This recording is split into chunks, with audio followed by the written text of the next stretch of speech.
जो इस मंदिर का रहस्य जानेगा उसकी किस्मत बदल। ये किया क्या है अंदर?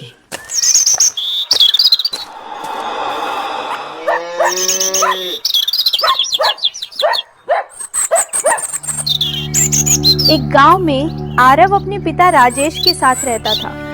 उसकी माँ की मृत्यु तब हो गई थी जब वो बहुत छोटा था।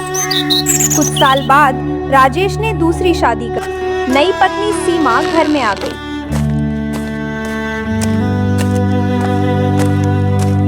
आरव बेटा बाहर आओ, देखो तुम्हारी नई माँ आई है।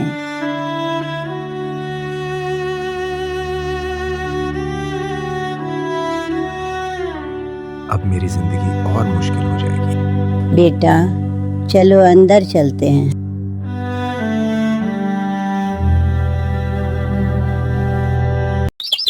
सीमा अक्सर आरव से काम करवाती। आरव, बाहर से पानी लेकर आओ।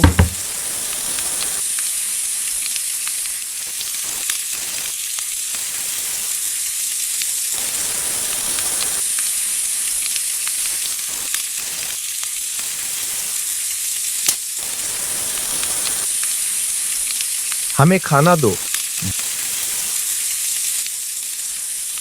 आरव, पहले लकड़ियां लाओ, फिर खाना मिलेगा। जी।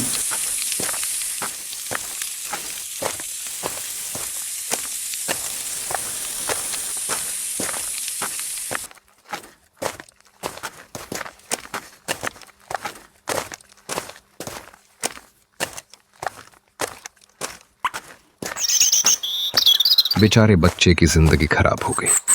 आरव को यकीन हो गया कि उसकी सौतेली माँ उससे नफरत करती है। काश मेरे अपने माँ होती तो ये दिन देखना नहीं पड़ता।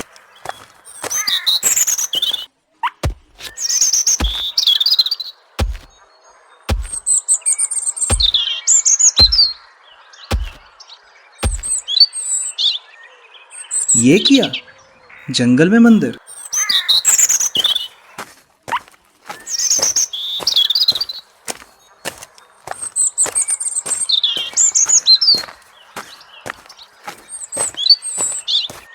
जो इस मंदिर का रहस्य जानेगा उसकी किस्मत बदल। ये किया क्या है अंदर?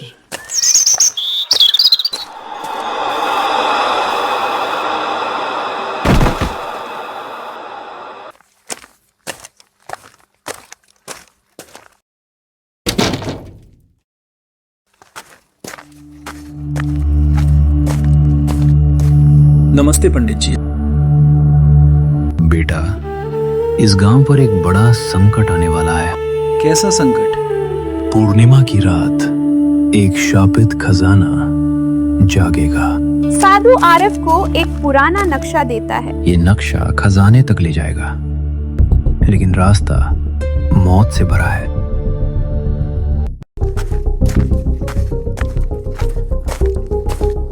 घर लौटने पर सीमा आरव के हाथ में नक्शा देख लेती है। वो घबरा जाती है। तो आखिर उसे नक्शा मिल ही गया। आरव ये सुन लेता है। आरव सोचता है, जरूर ये औरत खजाना अकेले पाना चाहती है। पूर्णिमा की रात आरव चुपके से निकल पड़ता है, लेकिन सीमा उसका पीछा करती है।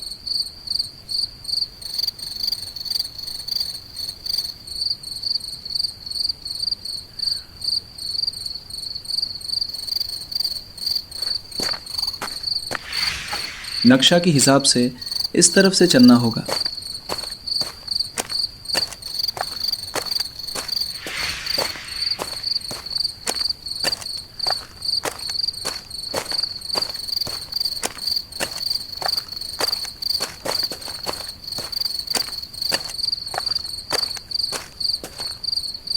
आखिर गुफा मिल ही गया। अंदर झाकर देखता हुए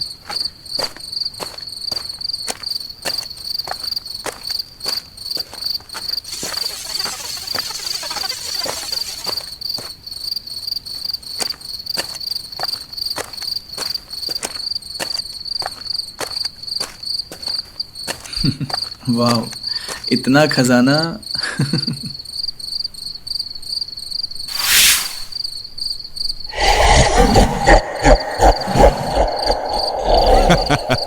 जिसने खजाना छुआ वो जीवित नहीं जाएगा। आरव भागो वहां से। बेटा तुम ठीक तो हो ना? सीमा तुम्हारी दुश्मन नहीं है। क्या? तुम्हारी असली माँ की मौत से पहले उसने सीमा से वादा लिया था कि वो तुम्हारी रक्षा करेगी। मेरे बेटे का ख्याल रखना। मैं अपनी जान देकर भी इसकी रक्षा करूंगी। आरव को साधु की बात याद आती है। वो एक जादुई ताबीज निकालता है।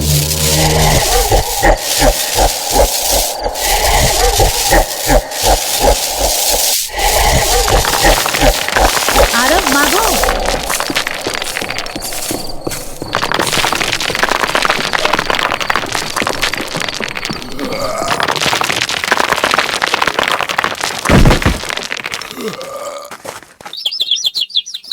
माँ, मुझे माफ कर दो। बेटा इधर आओ। सीमा बच जाती है। आरव पहली बार उसे माँ कहकर बुलाता है। दोनों गले लग जाते हैं। गांव वाले उनकी बहादुरी की तारीफ करते हैं। अब आरव और सीमा एक खुशहाल परिवार की तरह रहने लगते हैं।